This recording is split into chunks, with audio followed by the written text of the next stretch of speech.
녹색병원의 임상혁 원장인데요. 이 택배 노동자 이 과로사 문제와 관련해서 임상혁 원장께서 그 글을 하나를 발표를 했습니다. 이 과로사의 원인, 장시간 노동도 중요한데 더 중요한 문제는 심야 노동이다. 이런 문제를 제기를 하셨는데 전화 연결해서 직접 그 내용 좀 들어보도록 하겠습니다.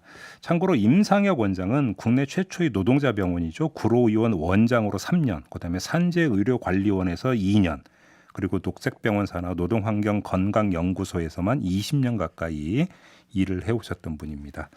자, 바로 연결하겠습니다. 나와 계시죠, 원장님? 예, 안녕하세요. 네, 안녕하세요. 지금 그 심야 노동이 가장 심각한 문제라고 지적을 해주셨는데요. 좀 간단히 좀 풀어주세요. 어떤 점에서 이렇게 보신 건가요?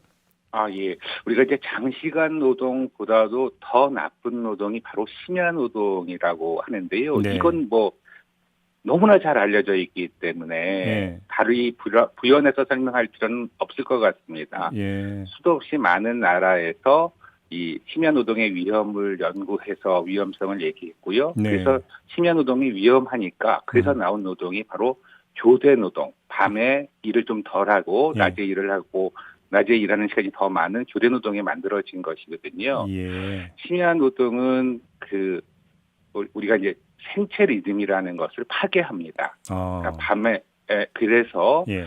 보통 밤에는 심장이 천천히 뛰고 예. 낮에는 심장이 빨리 뛰거든요. 예. 이게 이제 생체인데 이게 파괴되면 밤에 빨리 뛰고 낮에 오히려 천천히 되는 이런 것이 파괴된다면 예. 심장에 굉장히 큰 무리가 생기고 그래서 뇌혈관이나 심혈관 질환이 생기게 된다. 이른바 과로사가 생기게 되죠.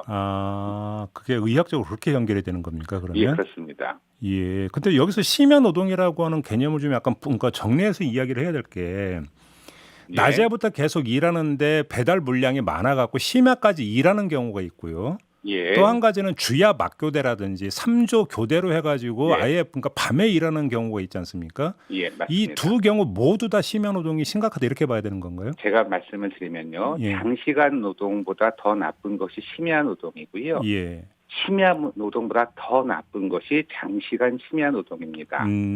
보통 택배 노동자가 네. 아침 일찍 나와서 새벽 4시에 들어간다면 예. 이거는 장시간 노동 더하기 심야 노동. 그렇죠. 정말로 나쁜 노동이 되는 거죠. 최악이라고 보면 되겠네요. 그렇습니다. 그러면 이게 그냥 그 낮에는 쉬다가 밤에 가서 일하는 그러니까 그 야간조 심야 노동보다도 훨씬 더 신체 무리가 간다고 보는 게 당연하겠죠, 이건. 예, 당연합니다. 참고로 제가 이제 저희 병원인데요. 네. 병원에서 심야 노동을 전담하는 사람들이 있습니다. 간호사와 의사인데 네. 간호사는 보통 한 달에 10일에서 12일 정도 일하고요. 예. 의사는 9일에서 11일 일합니다. 예. 그런데 택배 노동자들은 늘 심야에만 일하죠. 그렇죠. 그래서 예. 더욱 더 안 좋고 이게 바로 과로사의 원인이 되는 것입니다. 예. 근데 지금 예를 들어서 새벽 배달을 위해서 뭐 총알 배송 이런 이야기를 하면서 그러니까 밤에 일하는 택배 기사분들이 계시잖아요. 예, 맞습니다. 그럼 가장 심각한 지금 환경에 노출되어 있는 분들이 이분들이다 이렇게 봐야 되겠네요. 그러면. 예, 그렇습니다. 그래요? 그럼 이거를 좀 어떻게 좀 제어할 수 있는 방법이 있는 겁니까, 원장님? 그러니까 이게 이제 저는 우리 코로나19가 네. 우리 사람들에게 그 기후 위기나 예. 맑은 공기나 맑은 하늘을 보여주잖아요. 예. 그래서 기후 위기나 탐욕적인 개발 예.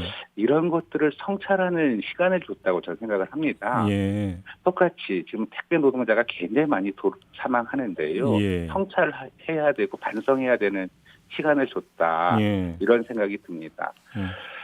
기업에서는 뭐 이커머스 그러면서 굉장히 이런 서비스들을 발달시키려고 하고 경쟁을 더 심하게 하고요. 예. 정부는 거기에 이렇게 발맞춰 나간다고 하는데 예. 이런 과정에서 택배 노동자에 대한 고려는 없습니다. 택배 노동자를 고려하는 정책을 만들어줘야 되는데요. 네.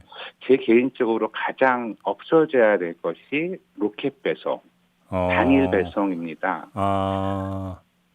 그럼 당일 배송으로 가면 어차피 심야까지 갈 수밖에 없으니까. 그렇죠. 예, 밤 늦게까지 일하게 되고요. 예. 로켓 배송이라고 하는 건 밤 12시에 주문하면 새벽에 받을 수 있다라고 하는 거거든요. 네네네. 그러니까 밤에 다 일해야 되는 거죠. 예. 국민들은 옛날에 로켓 배송 당일 배송 없을 때도 잘 견디고 잘 지냈습니다. 네, 그렇죠. 네. 갑자기 왜 로켓 배송 당일 배송이 되면서 많은 음. 사람들이 죽어가고 있나요? 네. 국민들은 그걸 원하지 않을 겁니다. 저는 그렇게 생각합니다. 그러면 최소한의 어떤 그 사회적 합의로 뭐 그러니까 새벽까지 배달을 해야 되니까 밤에 일할 수밖에 없는 이 구조만이라도 어떻게 좀 제도적으로 좀 제어를 하자 이런 말씀이신 거네요. 예, 그러면? 제도적으로 제어가 되면 더욱 더 좋을 것 같고요. 예. 저는 국민들이 이런 예. 캠페인을 벌이고 예. 정부와 기업에 촉구해야 된다 이런 생각도 가지고 있습니다.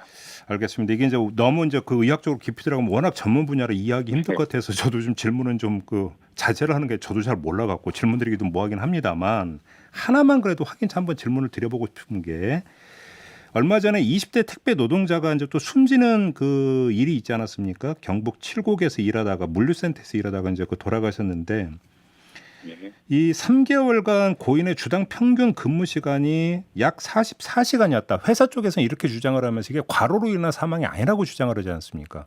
예. 그럼 이거하고 지금 그 원장님께서 지적했던 내용하고 어떻게 비교를 해서 판단을 내려야 되는 문제일까요? 그것보다는 이제 우리나라에서 산업체에서 예. 과로사로 인정되는 기준이 있습니다. 예. 법적인 기준이고 예. 이렇게 과학적인 연구들을 모아서 만든 기준이죠. 네. 그래서 거기에서는 야간 근무를 하면 예. 주간 주간 근무의 30% 시간을 가산해 줍니다. 그렇죠. 이 노동자가 44시간을 일했으니까 예. 뭐 가산하면 실은 53시간을 일한 거죠. 예. 또 법에는 발병 전 12주 동안 일주의 평균 업무 시간이 52시간을 소화하는 경우에는 업무와 관련성이 증가된다라고 얘기하고 있고요. 네.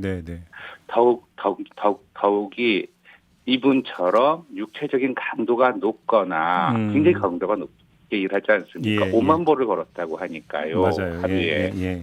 또 굉장히 긴장하면서 일합니다. 정신적인 긴장이 높은 경우에는 네. 업무와 질병 관련성이 강하다. 그러니까 쉽게 얘기하면 이건 이렇게 크게 반증이 없는 한 예. 산재로 인정이 되는 겁니다. 예. 정부에서도 인정하는 과로사인 거죠. 예. 그러면 이게 뭐 이제 분류 작업에 대해서 대안을 마련해야 된다 이런 차원에서만 접근할 수 있는 성질의 문제가 아니라는 지적이시네요. 지금 원장님 말씀을 듣다 보면 예.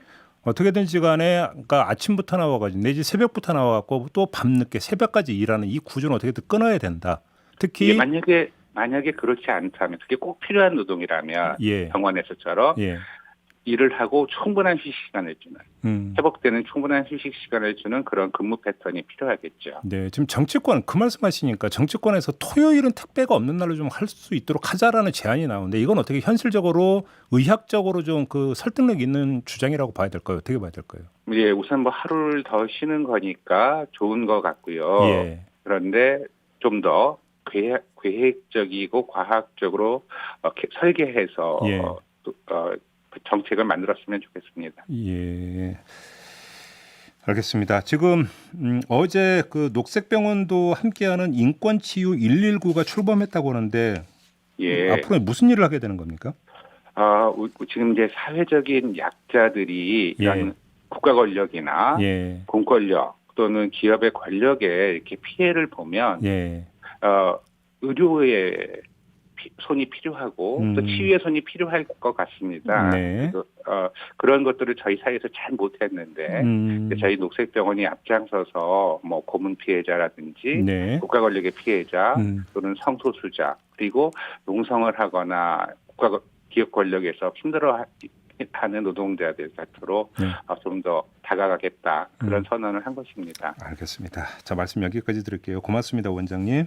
예, 감사합니다. 네, 녹색병원 임상혁 원장이었고요. 지금 많은 분들이 문자 주고 계시는데요. 8284님, 저도 지방에서 택배하는 사람입니다. 새벽 3시에 일어나서 분류 작업하고 지금 배송 나가면서 김밥 2줄 사서 운전하면서 먹으면서 배송합니다.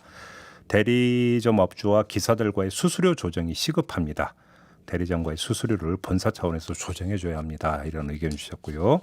2354님, 경기도에서 택배하고 있는 사람입니다. 실상은 에어컨은커녕 선풍기조차 달아주지 않고 심지어 사비로 사서 쓸래도 제재를 합니다. 겨울에는 물론 추위를 이겨내기 위한 난로나 열기구 절대 놓지 못하게 해서 핫팩으로 버티곤 합니다. 이런 문자 보내주셨네요. 2986님, 택배기사는 승강기 있는 곳은 A, 계단 있는 곳은 B, 천차만별입니다. 신입들에게 힘든 곳 선정을 합니다. 또 이렇게 지적을 해주셨고요.